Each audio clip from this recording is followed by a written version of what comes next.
Hello, everyone. I am State Representative Deanne Mazzochi. Thank you so much for joining us for today's webinar.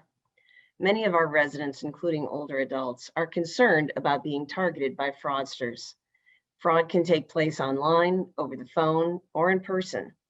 The best way to protect yourself is to know the tricks and techniques that the scammers use and how to avoid them.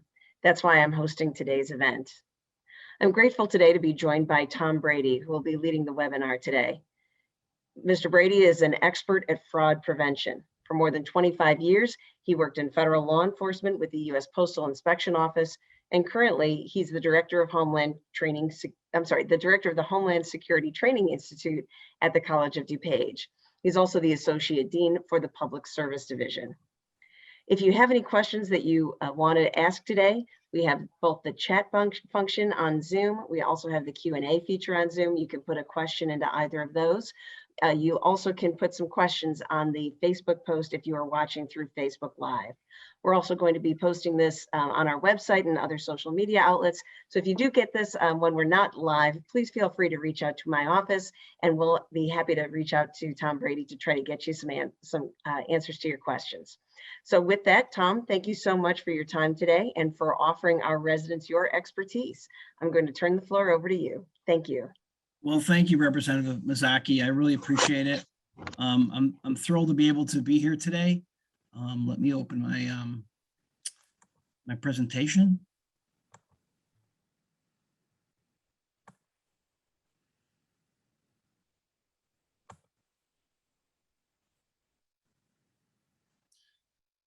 So good afternoon, everyone, and thank you again for allowing me to be part of this very important workshop today.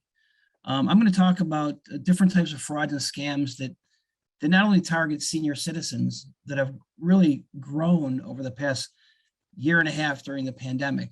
And I think it's not only seniors that are being targeted, but it's really everybody, because there's all been people working from home, and there's a lot of opportunities for the fraudsters. And I'm going to talk about that.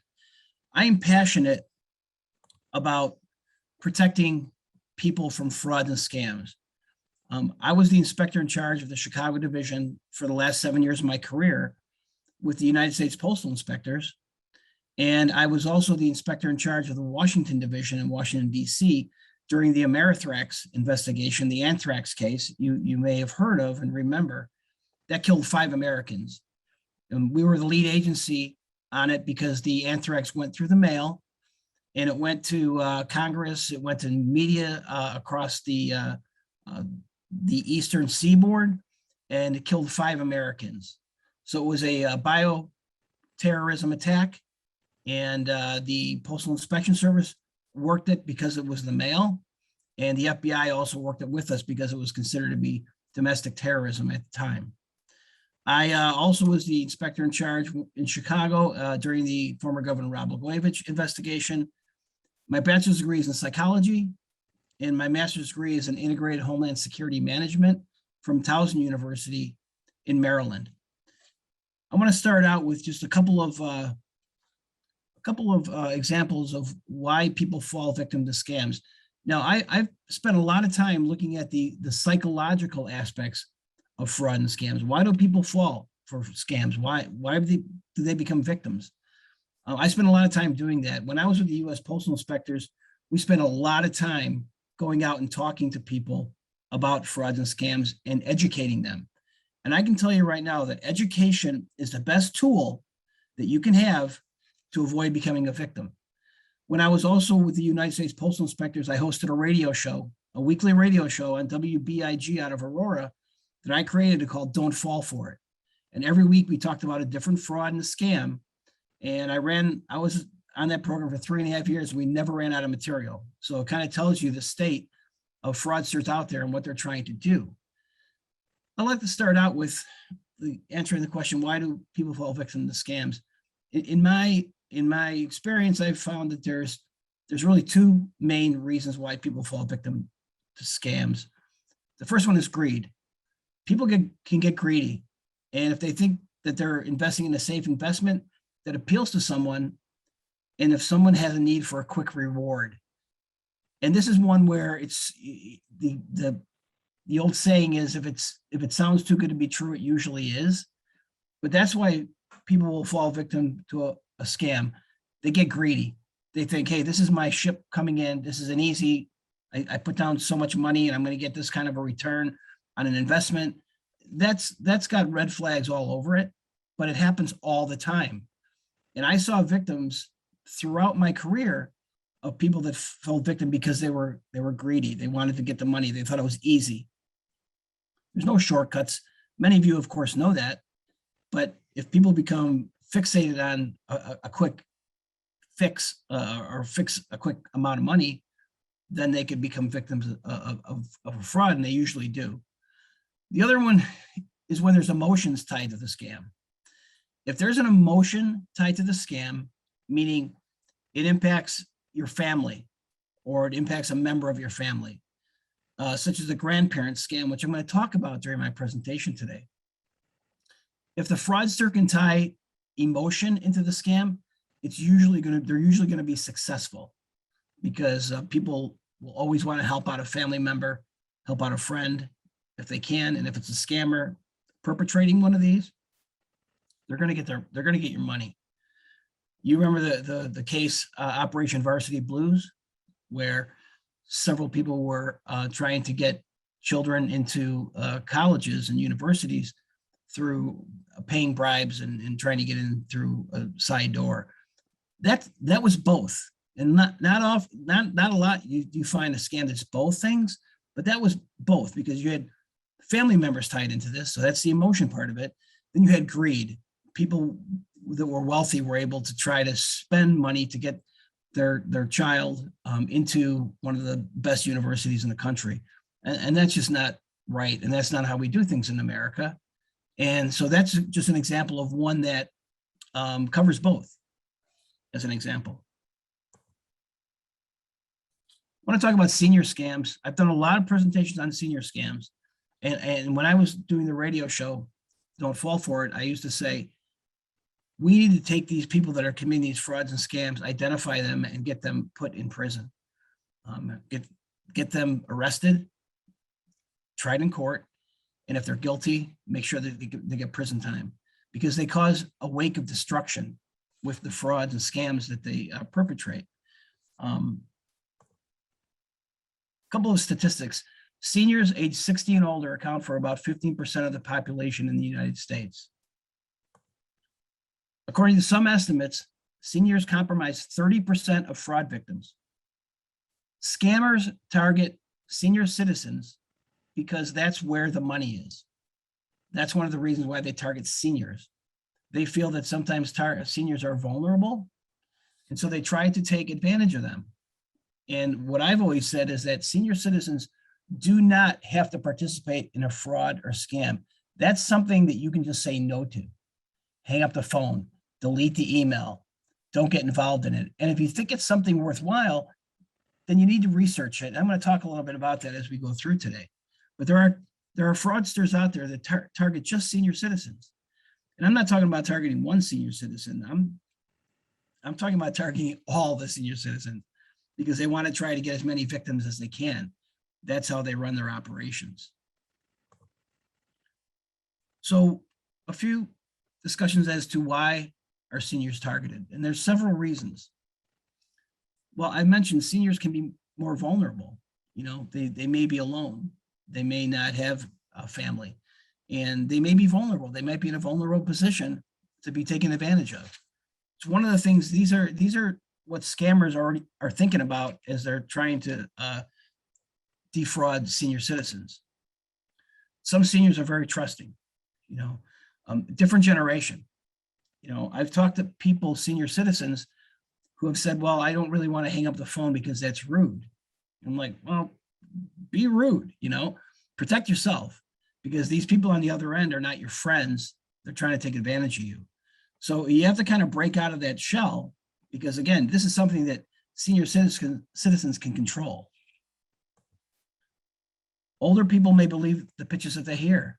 You know, younger people may too, but older people may be looking for particular things such as medicine, such as things that are health related, And there's people out there that are trying to take advantage of seniors because they know they're looking for this. So they try to develop the pitches so that seniors will listen to it and get caught up in it and then lose their money. Seniors have trouble spotting fraud. I can see something and tell you if it's a fraud almost immediately, just because of the red flags around it. And I would always have people call into the radio show when I was hosting, and they would ask questions about, well, Tom, I heard you say on the radio that, you know, the IRS is not going to call you on the phone. So when I saw a robocall from the IRS, I knew right away that it was probably a fraud. Those are the things that we want, because we want to educate seniors so that they don't become victims of fraud and scams. I said it earlier, education is the best tool that's out there to protect yourself. Older victims find it difficult to end unwanted telemarketing calls because they're lonely, because they're talking to someone on the phone. These con artists, con stands for confidence. So they know what they're doing. They try to gain the confidence of seniors and become their friends and call them back again. I'll call you back on Saturday. We'll talk more, and just try to build up a relationship with them. And then sometimes I've seen senior citizens that have been taken advantage of, and I'm talking about their whole life savings and their nest egg gone, and they still believed in the scammer. They still thought their ticket was going to come in because the scammer told them so. They try to build a relationship, but that's when I talked earlier about vulnerability. If they're seniors that are alone, family members should be checking in on them and talking to them and making sure that they understand that not all these people that call on the telephone are friends, and you need to treat them that way. Seniors are often reluctant to seek advice about financial matters. We were talking about this a little bit earlier before we started this, is that oftentimes seniors won't report a fraud. They won't report being taken advantage of. And why is that? Because they're embarrassed and they don't want their families to know. They don't want to disappoint people. Again, it goes back to the generational trusting of the seniors. They don't want it to look bad to anyone. And sometimes they don't even report these things. And fraudsters know that. So they know that if they can get away with some of these, you know, it's an easy score for them. And oftentimes they don't understand a lot of the finances when it comes to investments and things like that. So that's why they need to be particularly careful when seniors are dealing with financial matters. Generally, a family member to help would be the best, but sometimes reaching out to a trusted advisor or a company that you know someone that used and is trustworthy, to reach out to them rather than someone who contacts you via email or over the phone. I want to talk about sucker lists. We always talked about these in law enforcement. Sucker lists are like a thing. They're a real thing. And what they are is, if you often respond to sweepstakes and contests, your name may be added to lists that are sold to con artists. So fraudsters and scam artists, they'll help each other out. You know, they'll sell information from people that they've contacted that have fallen for a scam. So if you've fallen for a scam, you'll probably get a ton of different messaging, possibly through the mail, possibly through the email, possibly on the phone, certainly on the internet. You know, fraudsters that have that information will contact you. And that's why we call these things sucker lists, because they're the real lists that fraudsters between themselves share with each other. So a lot of times they're very organized, and they'll share this information with each other so that they can someone else can try to take advantage of these people as well. A sucker list contains the names of people who have been or are good candidates to be victims of fraud. I just talked about that. You know, there's a reason why someone's on a sucker list. They're not just on there randomly. They're on there because they were either taken advantage of, or they've been falling for different types of sweepstakes, which we're going to talk about in a few minutes. But there's some reason why they're on a sucker list, and their name will be given to other fraudsters and scammers. People on the list may hear from crooks who claim they can help them recover for a fee money lost to a con artist. So think about that. Someone's been taken advantage of by a con artist. Now you have another con artist contacting that person saying, I can help you because you were taken advantage of by a con artist. I mean, it's a never-ending cycle.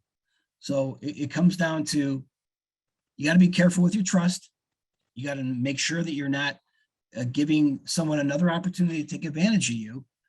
Again, I'll say it again because it's a constant theme throughout my discussion today, is that you can stop from becoming a victim of a fraud. You can stop. You can just say no, and you don't have to become a victim. Talk about some of the COVID-19 vaccine scams. And of course, over the last year and a half, we've seen a lot of different variations of this. I mean, if there's a disaster, certainly the pandemic was, you're going to have people that are out there going to try to take advantage of people. After 9/11, do you know how many charity frauds cropped up immediately after 9/11? Hundreds of them. And they were trying to say that they're taking donations they can give to the families of people that were killed during 9/11, and it was just scammers. So the same thing happens when anytime there's a disaster, an earthquake, a tornado.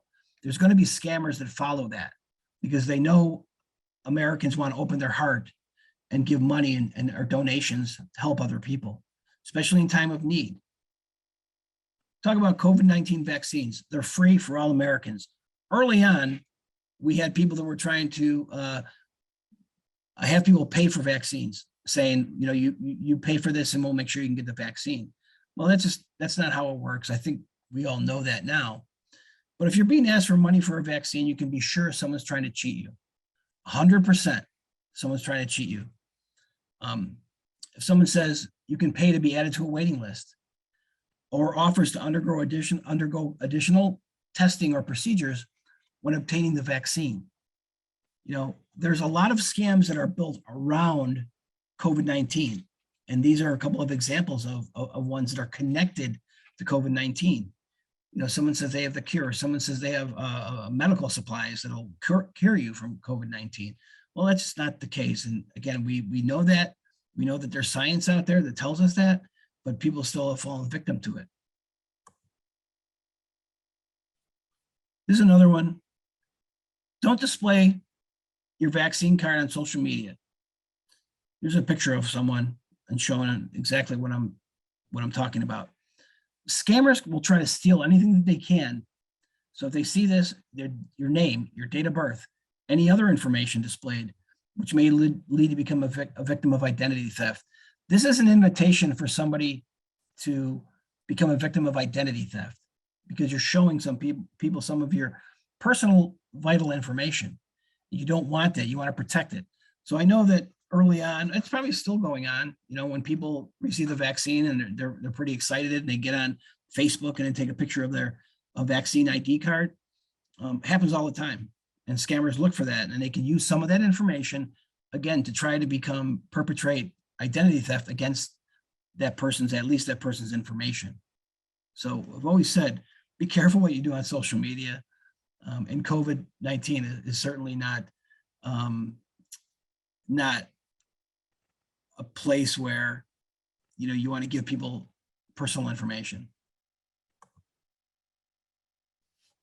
I talked a little bit about this a few minutes ago, charity scams. Talk about COVID-19 charity scams. Charity scams, as I said before, they happen all the time. They're common regardless of what's happening in the news. But fraudsters follow the headlines, and coronavirus is a prime way for them to claim they're gathering donations for families that have been affected by the virus or the economic fallout.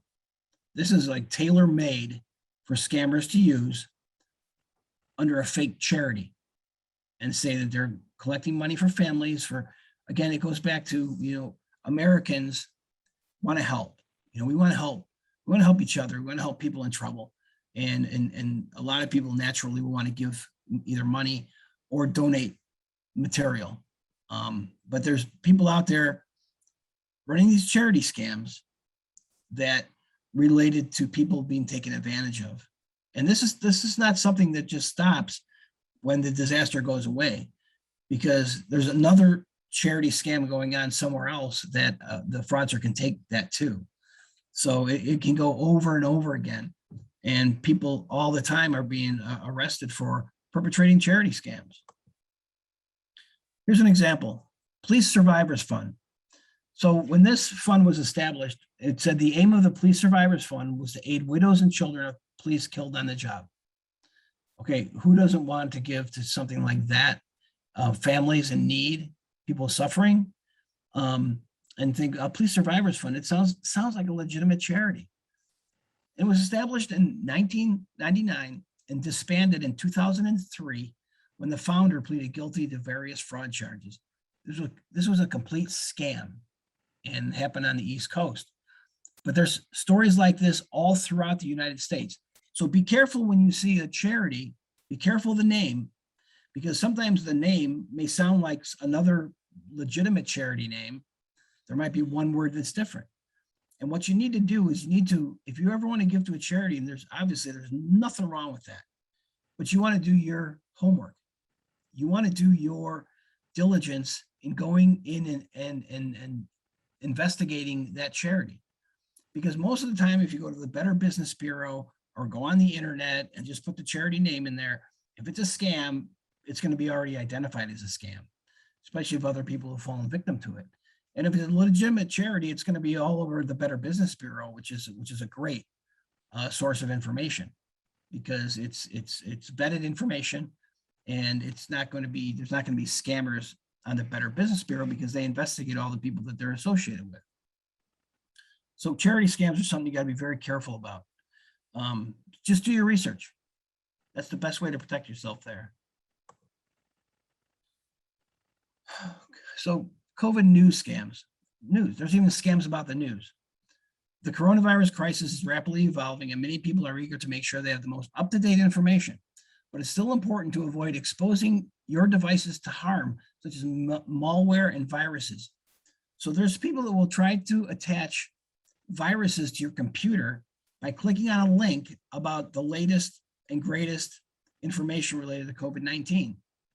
For instance, an email uses the logo of the World Health Organization to lure users into clicking on a button that unleashes malware, and another uses a mimic of the popular Johns Hopkins University coronavirus map to install spyware that can steal passwords, credit card numbers, and other data stored within the web browser. So this is a cyber scam where they'll try to attach malware to your computer and get your personal information off your computer. And it's very dangerous. So you got to be careful. I don't click on anything. I get a link. I don't even click on it anymore because I don't trust it. And I know that that's something that I have that mentality of that. Yeah, I'm not clicking on this because I don't even know what it is. But just keep that as a reminder, when you're on the internet. Just don't go around clicking on links, because some of them are very dangerous and some of them are full of spyware and malware, and they will attach to your computer. So you have to be very careful. And again, sometimes I get emails at work, and if there's a link on there, I'm deleting it. And I probably deleted some things that were probably important, but I would rather be safe than sorry. I can always get the information somewhere else, or someone can contact me and get me the information. But I just don't click on links. It's dangerous, and you have to be careful. If you're dealing with a company that you trust, that you've reached out to, and there's a link that they're providing you as part of whatever business dealing you're doing with, then it's legitimate because you're asking for it. When you get links from places you don't know where they're coming from, just don't click on them. Mentioned this earlier, the grandparent scam. You may have heard of the grandparent scam, but what happens is the scammer will call an older adult and say something to the effect of, "Hi, Grandma, it's me." Or, "Grandpa, hi, it's me. I need a COVID test." During the COVID-19 pandemic, that's what people were taking the grandparent scam and just throwing the pandemic as part of it. And why does this work? Well, because if someone says, "Hi, Grandma, it's me," someone may innocently think, "Oh, hi, Sally, how are you?" If they have a granddaughter. And if the same thing, if someone says, "Grandpa, I need I need some money for a COVID-19 test," or "I need some money because I've been arrested," or I don't want my parents to know, please don't tell them. If they're able to get the victim on the phone thinking that it's a grandchild, again, what did I say earlier were the two things that affect someone falling victim to a scam? This is the emotion part, because now you're talking about your family member, and the grandparent, may not know, but if the grandparent says the name, then the scammer is going to use that and identify themselves as their grandchild, their grandson, or their granddaughter. And that's something that has been going around for a while. So how do you stop that? Well, what I always say is that families should come up with a code name. Maybe it could be Bond, James Bond, something. They can have their own code name, whatever it is. And when the scammer calls, and they can say, "Well, okay, Jimmy, if this is you, what's our family code?" And of course, the scammer's not going to know that. So the next thing the grandparent is going to hear is a click on the phone because that person's hanging up. But I tell people it's very easy. Just, hey, you know what? To avoid someone becoming taking advantage of the grandparent scam, let's come up with a family code word. And you guys can come up with some really cool code name and then share it with the family. And then if you have to get this call, make sure you use it. And again, that's a great way to stop the scam. The scammer continues conversation using the name the grandparent provided. The scammer will also ask the grandparent to keep the situation between them, as mom and dad would be mad if they knew they called their grandparent. So they got this whole story lined up, and if you're not careful, it will make sense.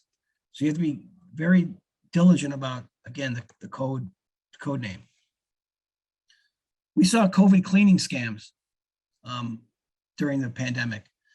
So a tactic like the vaccine scam, many fraudsters call or email posing as professional cleaners or similar service providers offering to sanitize your homes or businesses from COVID-19.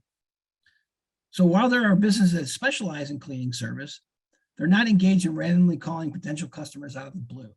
So that's your red flag. If you get a call from someone and saying, "Hey, I'm Joe's Cleaning Service, and we're specializing in coming in the house and cleaning all the COVID-19 cells that may be in your house and killing them," that's just someone just trying to rip you off, basically. And you have to be careful that you're not letting someone into your house, because then things could become much worse, especially if the cleaning service shows up and there's more than one person. Huge red flag. Ding, ding, ding, ding. That's a red flag, because you never want to allow people in your house that you're not sure of who they are. Make sure that they have identification. Make sure that their business is legitimate, because people will come in the house, and the scam is that while one person distracts a homeowner, the other person will go into their bedroom and look for jewelry or ransack what they can. And this literally takes just minutes for them to do this, because that's what they do and they're good at it. So they try to distract, and then one of the other persons that's there tries to steal. So don't ever let two people in your house, unless it's people that you've called. If someone knocks on your door and says, "Hey, we're doing work in the neighborhood. We notice that your chimney is starting to get a little bit old. We want to see if we can fix it. We're offering specials to all the neighbors around here." Close the door in their face. Say, you can be polite. "No, thank you." Close the door in their face, because there's a good chance that that's a scam, because they're coming to you. It's not you didn't pick up the phone and call a business to have someone come out. They're knocking on the door saying, "Hey, we were just driving by and we saw that your shrubs needed to be cut, and we could do that." Well, that's not how people work. And you got to be careful about that, because really what they want to do is they want to get inside your house, because that's really where all the treasures that they're seeking are. Phishing scams So you may have heard about phishing scams. It's not the sitting in the boat phishing. It's the PHISH phishing. It's a term used for emails that claim to be from your bank, a reputable business, or a government agency. And they look exactly like a business because they steal the logos from the business and use them on a fraudulent scam. Criminals will ask you for personal information such as social security numbers or account numbers to steal funds or to steal identities. So talked about this earlier. You know, there were some scams going around with the IRS sending out or emails or calling and saying, we're from the IRS, you know, we found out you owe us additional taxes this year. If you pay us now, we'll make sure that everything's going to be okay. Well, it's an absolute scam because IRS doesn't do that. They won't call you on the phone randomly and just say you owe money. A police department's not going to call you on the phone and say, yeah, you know what, you still owe money on a ticket from 10 years ago, and if you don't pay up, we're going to arrest you. I mean, they'll use all these types of tactics to scare people. But phishing scams, they look just like the business. So if I use a bank and I get an email and it looks like it's from my bank, and they're saying, you know, we need your social security number, or we need your bank account number to verify your identity or something like that. Say, I always think, yeah, guess what? You're my bank. You should know that information. But if you think about it, that just makes sense. You know, they shouldn't be contacting you asking you for information when they already have that information. So that's an easy one to get by, but just don't give out any personal identifiers because that's what people are looking for. Nigerian letters, email scams. They call it Nigerian letter scam because years ago, this used to be a letter that people would get in the mail. Now it's gone to by way of email. And you can see it's the prince from Nigeria who says that they have $60 million in the bank. They want to transfer over some funds so that they can get it to someone in America who can hold it for them and then get 20 million for doing that. Okay, well, why did they pick me, you know, for that kind of a financial obligation? That's what I think. But you know, it's not going to happen. But this still goes on because people still do fall for it. I used to read these letters on my radio show, and they're all so different, but every one of them is red flags. If you see an email that's got a lot of misspellings, if it's an email that's unsolicited, if it's somebody saying they have a ridiculous amount of money that they want to give you, you can guarantee that that's a scam, and you have to be careful about that. The best thing you can do with that situation is hit delete. Just hit delete, and that way you won't become a victim of that particular scam. The best thing you can do. And I've seen people fall victim to this. Again, that goes back to the other option of why people become victims is greed. You know, it's strictly greed.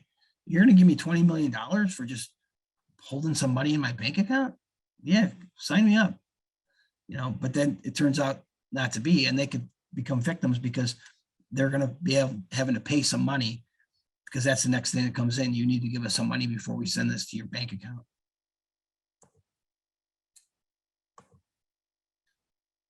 As I said, if you respond to these letters or emails, you will lose your money, guaranteed, because these are people that are not in America. These are international scammers. And once money is wired out of the country, there's very little chance of getting that money back. Very little chance. And I've seen this over and over again where people have lost money because they wire money to another country for whatever reason. They think it's a legitimate reason, or maybe it's a love scam. I've seen love scams where a relationship started on the internet and a person said, I need $5,000 for a foot surgery or something. And I've seen victims actually send that money and wire it overseas, and they never even hear from that person again. So if you send that money out of the country, expect to lose it. COVID cure scams. So this is not a scam in a way that fraudsters use email to target people, but many businesses have attempted to sell their existing products as treatments or even cures for COVID-19 or coronavirus.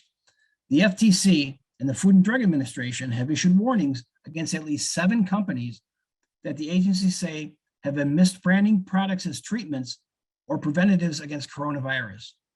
Just not true. Products include teas, essential oils, and colloidal silver. So there's offering things that people are saying, well, that if that can cure COVID-19, I want to get some, you know. And in fact, it's a misrepresentation. It's not the truth.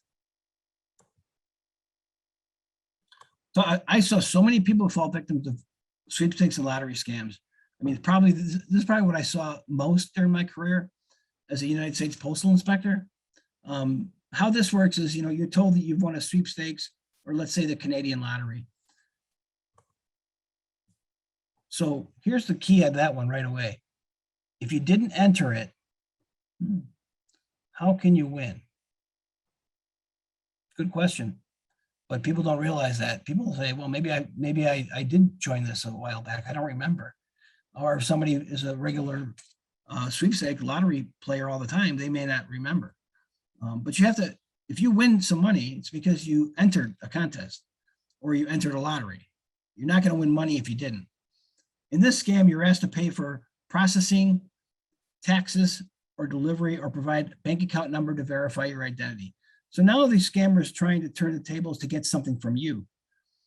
And I've seen this over and over again where someone says, you've won $25,000 in a sweepstakes. And in order to get the money, you just have to send a processing fee of $5,000 for us to release the money. And I'd be like, well, wait a second, I won $25,000. I got to pay $5,000. Well, why don't you just send me $20,000? Let's just call it even there. And of course, that doesn't work because that's not what they're looking for. They want you to send $5,000 thinking that you're going to get this money in return, and you're not. You won't get the money. It's a complete scam. Or they'll ask you for personal identifiers and open up an identity theft using your personal information. They're just trying to get something from you. And there's a lot of people, unfortunately, that have fallen victim to that scam. No one ever receives a penny except for the thieves. If you win something, you should receive it. But you have to enter to win. And you should never have to pay anything if you're the winner, as I said earlier. Work at home scams. We saw a lot of this during the COVID-19 pandemic because where were people? Well, they were at home. They were locked in their homes. And these mostly are scam offers. Most time they're scam offers. Don't respond. Don't even bother, because you're going to just become a victim to somebody who's trying to defraud you. If you respond, you'll be asked to pay for some things up front. Huge red flag. If somebody says, well, we'll send you the materials, but you need to pay us $150 for the pencils that you're going to use to check mark off on the data that we want you to do. They just make up stuff, but they're going to ask you for something first, and that's a scam. They might ask you for your credit card. That's really bad. You don't want to give your credit card number out to anybody, especially people you don't know. Your bank account or your social security number for fraudulent uses. So if they're asking for that, say, we're going to sign you up so that you can work from home for us, but we need this information from you. We need your credit card number. We need your social security number. Don't ever give them that information, because they'll use it to in identity theft. They'll use it for them taking on the identity of you or someone else and using your identity. So what are some warning signs of fraud? So you're asked for personal information. If someone's asking you for information that just doesn't seem right, don't give it to them, because that's where you can become a victim of a scam. So these are the red flags, and you can see I have the red flags there in the corner. You're asked to donate to a charity that name sounds like a well-known charity. Don't ever feel pressured to give any donation to a charity. Sometimes you might hear this: you must act now. The question is why? Why can't I act after I research this for a while? Is my money going to be no good in 2 hours or tomorrow? They try to pressure you into getting something now. Nope, you got to do this now. The return on investment won't be the same tomorrow. This is what it is today. It's a crazy amount. You need to do it today. Don't ever feel pressured. That's hang up the phone. That's okay. Let me take some information from you and I'll research this and I'll get back to you. But that's what they try to do with a lot of these scams is try to rush you to make a bad decision. I've heard this one before. You're one of only a chosen few to receive this offer. So who doesn't like to feel special? I mean, I think everybody likes to feel special, right? You feel special if someone says you're only one of 3 people that have won this opportunity. And it sounds like a wonderful opportunity. Maybe a vacation of a lifetime. You know, you're one of only 3 that are getting this offer, this opportunity. Well, they try to again play on emotion. It goes back to emotion, making me feel good, you know, making me feel like I'm a really lucky one, and maybe this is legitimate. It's not. So just make sure that you realize that. A courier will come to your home to get your payment. Yeah, this is a huge red flag, because if someone says we're going to send someone to your house, you probably would be best making sure that your doors are locked and you don't let someone into your house, because again, there's scammers are out there that just want to try to get into your house and steal, distract someone and steal, or they could even do worse. You just be careful about that. You don't want, if someone says we're going to send a courier to your house to pick up something to get your payment, no, it's not going to happen. You know, hang up, click, it's a scam. So how do you protect yourself from internet frauds and scams? What would you do if you're a victim? And here's what I've told people if they become a victim of a fraud or scam, or they see something that they think is a fraud or scam, report it. Report it to the Federal Trade Commission if it's something that comes across that you think is fraudulent. If you become a victim, reach out to your local police department. Call the police. You know, make sure you report it, because the police need the information so they can build a case against these frauds and scammers. Don't say, well, you know, it was only $100, so I'm not going to file a complaint. No, file a complaint, because police need that information. It aids in the investigation of who these people are, because I guarantee you they're not just scamming you, they're scamming thousands and thousands of other people. You may need a police report to help you prove that you were a victim, especially if you were taken advantage of. Contact your state and local law enforcement agencies, such as your district attorney's office or the state's attorney general, because they investigate these types of crimes too, especially something really widespread where you're talking about hundreds of people being victimized. They'll look into this too, but there are resources out there. I would start with the police department, because they're local in your area and they can help you make contact with people that you need to get in contact with. They may be able to put you in touch with the United States Postal Inspectors, because we work a lot of frauds, especially if there's a fraud that comes through the US mail. And we've worked with a lot of local police departments, and they're wonderful.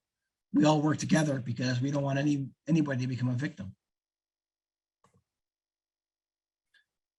So that's pretty much my my talk. Again, there's so many different things when it relates to fraud and scams. But one thing is, scams have been around for decades. I mean, they've been around since the beginning of the Civil War, where people used to sell stuff off of wagons and try to defraud people. There's still the same type of frauds. They're still trying to do the same thing. They're just packaged a little bit differently. So there's not like a new fraud or scam. It's usually something that's recycled and just made a little bit different. And certainly during COVID-19, there were scams that did that. So hopefully that helped you a little bit. Hopefully there's some things you can take away from this, because we want to make sure that none of you become a victim of a fraud or a scam.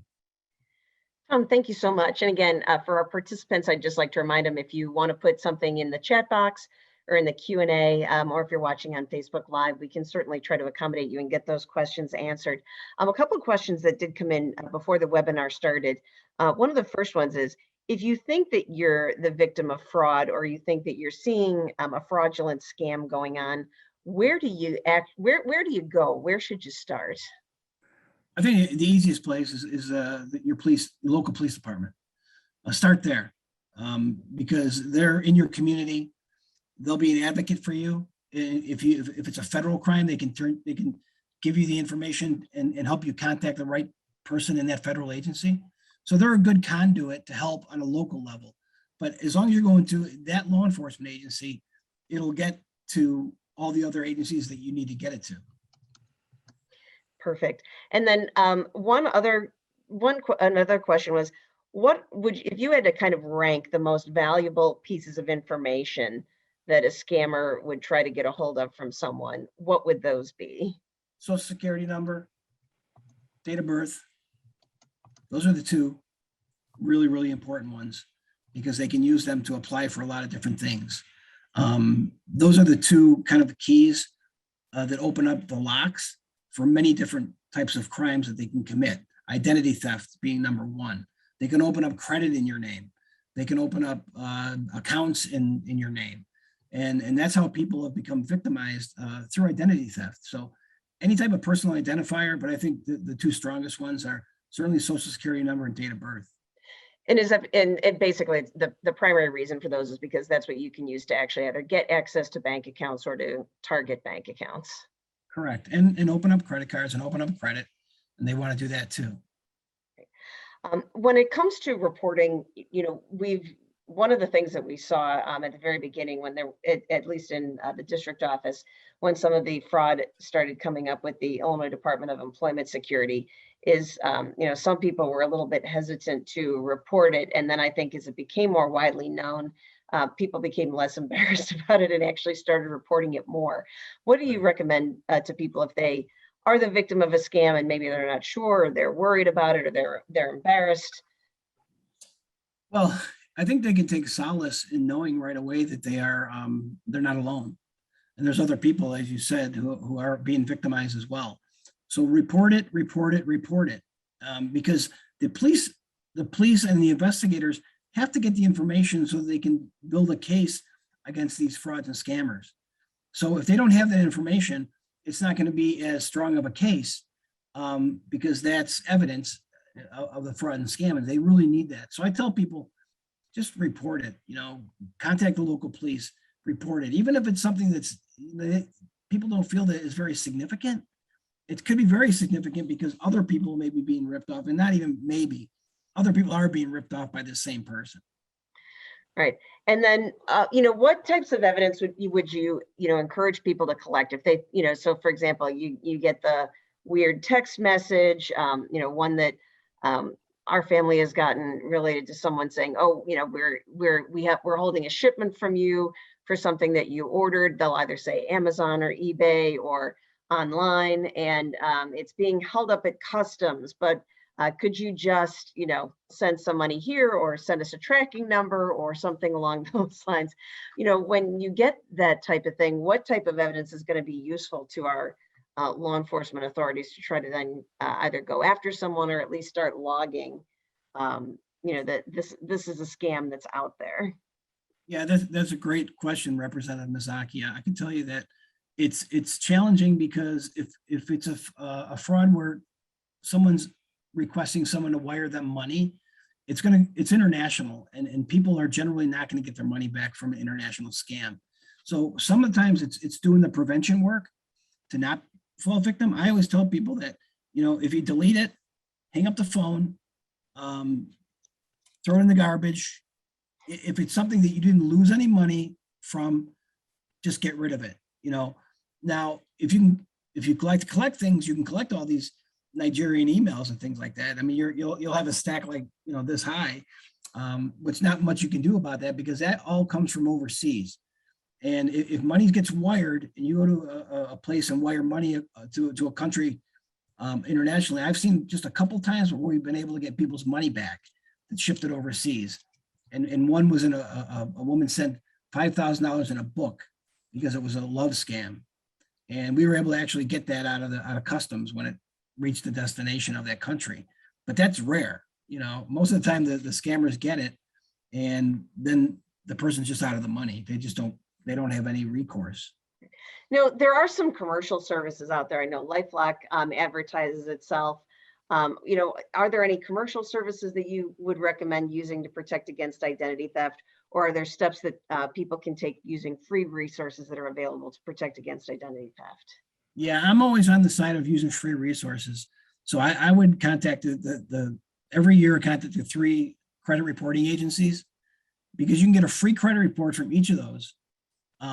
And that way you can get one from Experian, get one from TransUnion, and have these during the year and look at your credit. Sometimes people get even with their credit cards, they don't look at everything that's on their credit card, and really the simplest way to identify a scam is just by looking at your credit card statement.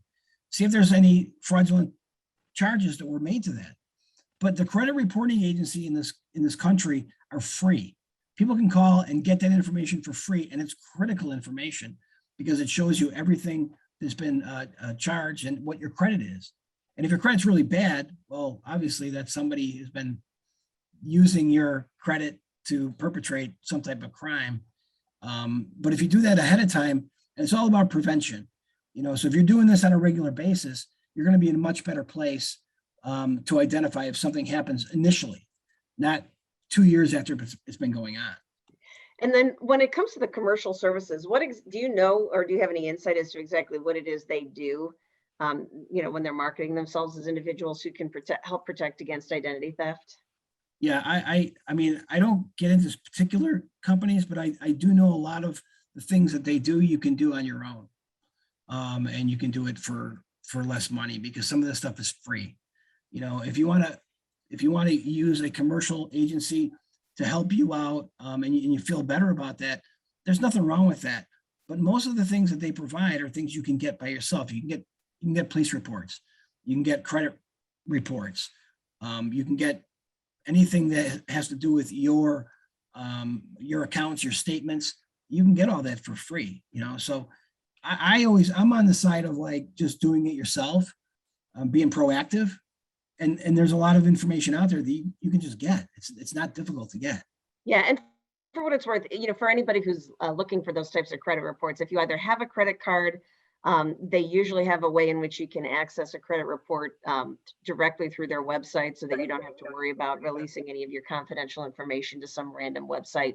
And similarly, your bank can also help you out and give you the legitimate phone numbers for all of the major credit unions. And usually if you're the victim of, Tom, correct me if I'm wrong, if you're the victim of identity theft, if you alert one of the 3 major credit unions, they will alert the other 2 for you. Yeah, that's absolutely correct. You only have to notify one and all 3 of them will know about it. Okay.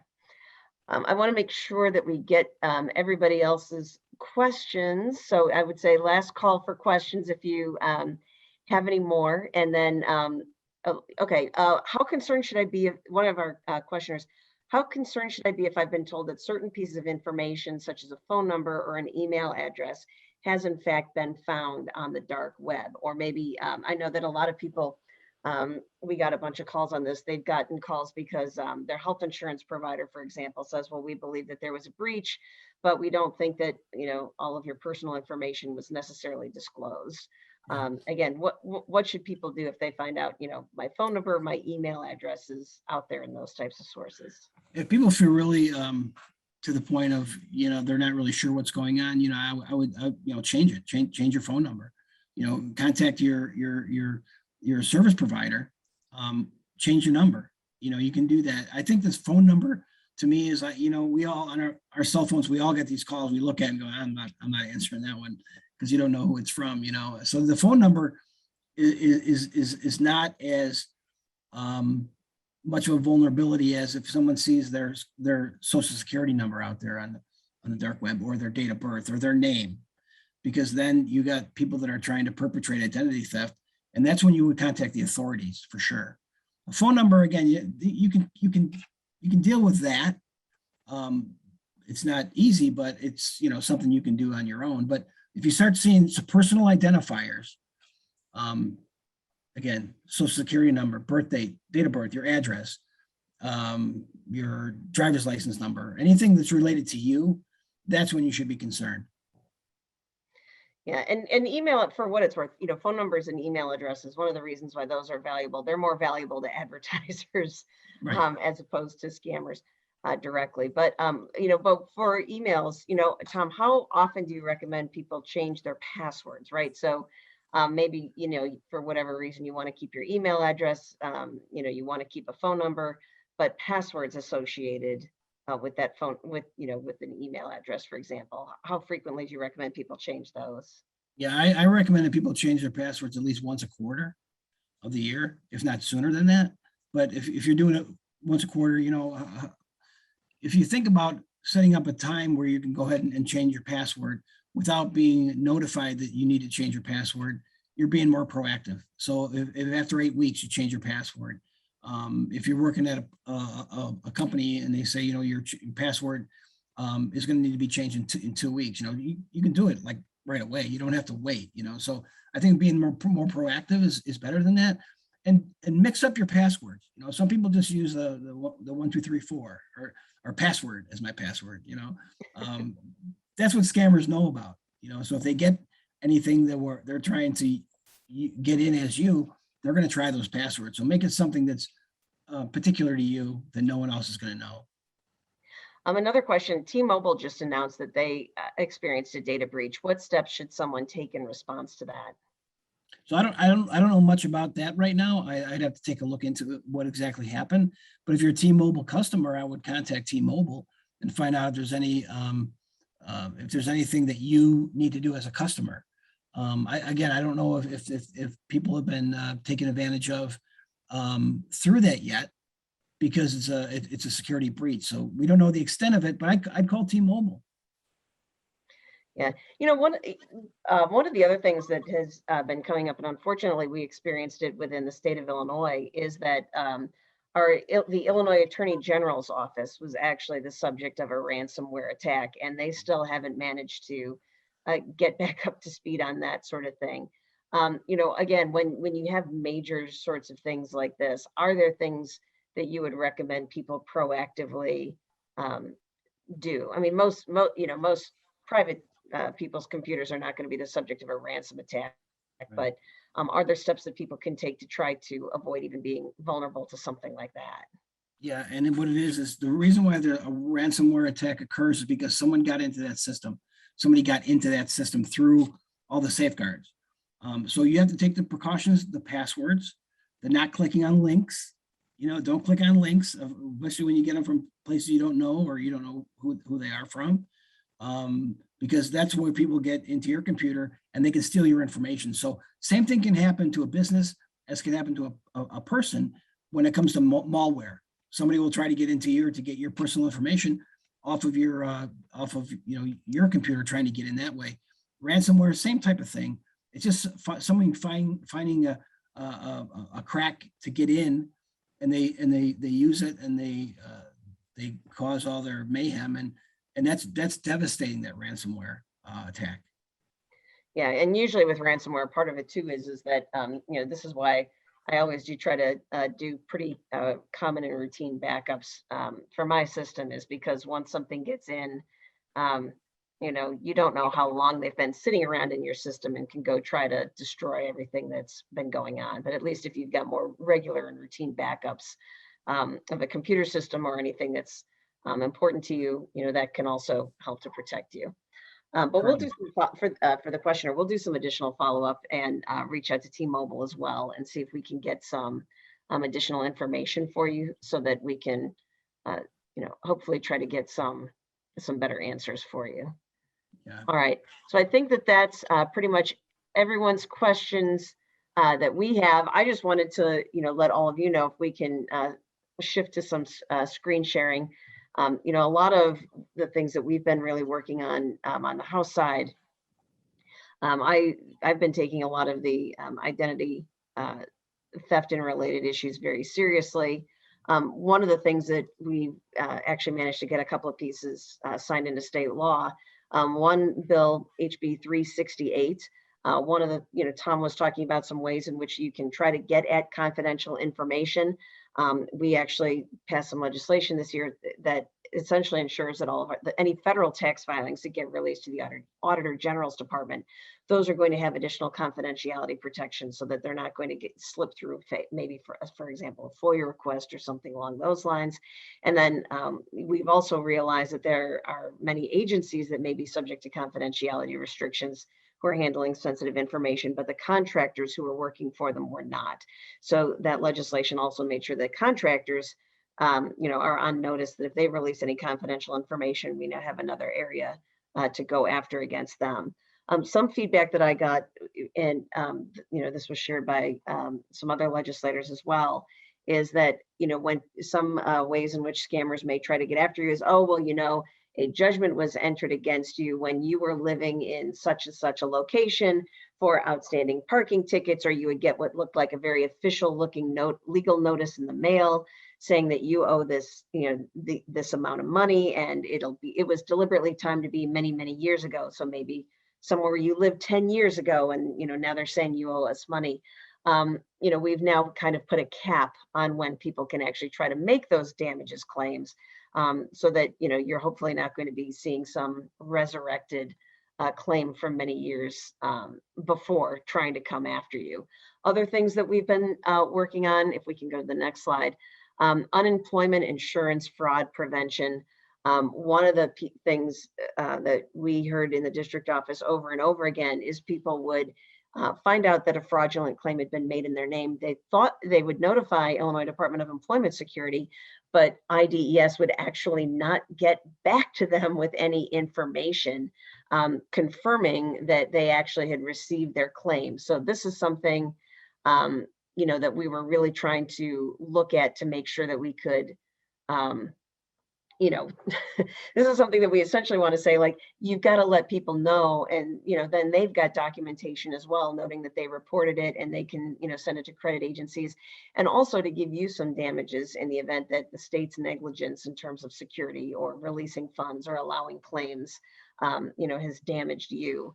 Another thing that you made it's not surprising, but when it comes to Illinois, but this to me seemed to be such a no-brainer, requiring that the Illinois Department of Employment Security, or frankly anybody who's going to be doing online benefits processing, has to use two-factor authentication for online claims. So these are pieces of legislation that are pending that I'm working on, and hopefully we're going to see some movement. But unfortunately, in this last legislative session, even with all of the issues going on with Illinois Department of Unemployment Security, unfortunately, the Democratic majority was not interested in taking that up. There were a couple, I apologize, there were a couple of questions in the chat box that I did not get to. Let me make sure that I get to those. One comment was legitimate charities in Illinois have to annually register with the State Attorney General's office so consumers can verify the legitimacy of a charity to which they're considering a contribution. Absolutely true. And the other thing too is people will usually have I believe it's a Form 990. So if you're a charitable organization that's a legitimate 501c3 or C4 organization, you usually have to file documentation with the IRS as well. So that's something that you can always additionally go forth and validate on that. One question I think is to Tom: how do I contact you to do a presentation elsewhere? I'll let the good Professor Brady give his contact information, and then I also put my contact information up here, and we're happy to put you in touch with Tom Brady as well. Thank you.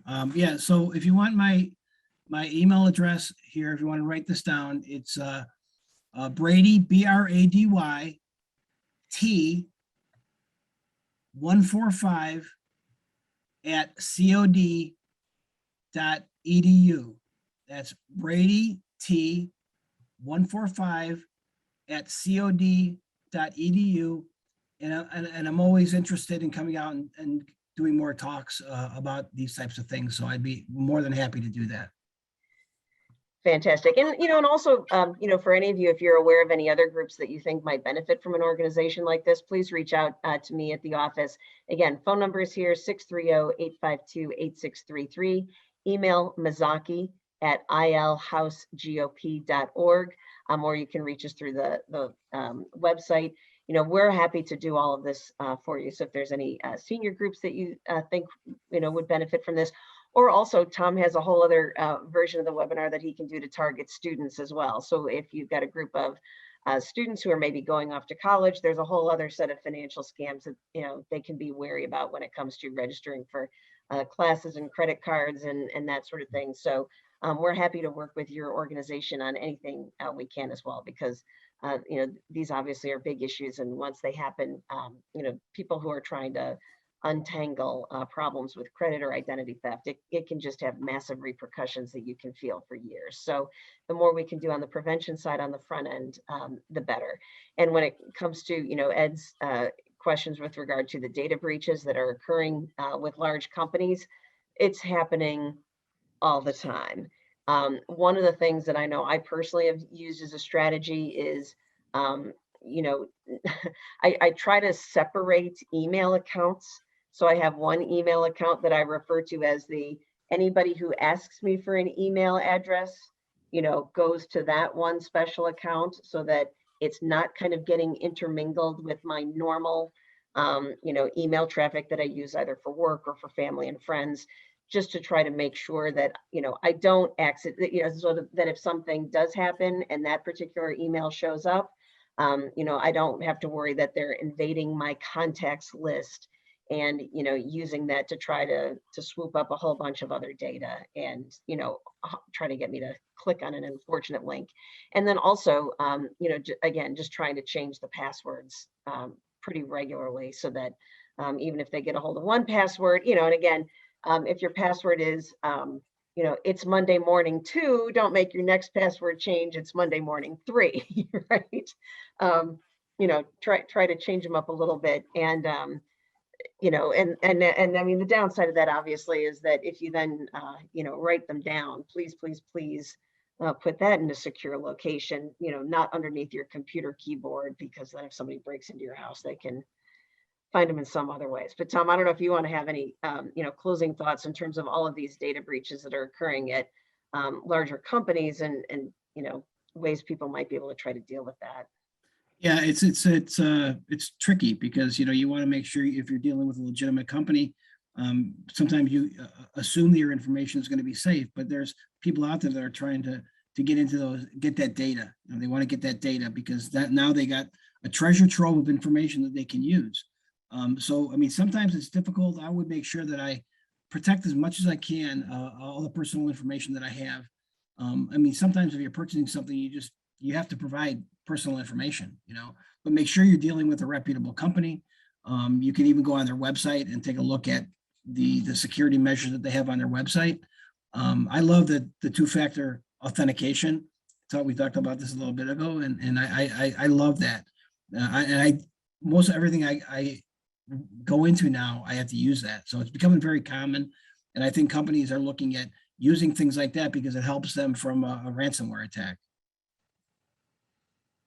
And I would also say too, that if your financial institution currently isn't using two-factor authentication for anything that they send you, if your accountant isn't using two-factor authentication, and you're talking about sensitive financial information, by email, most of the big brokerage houses, they're also using two-factor authentication.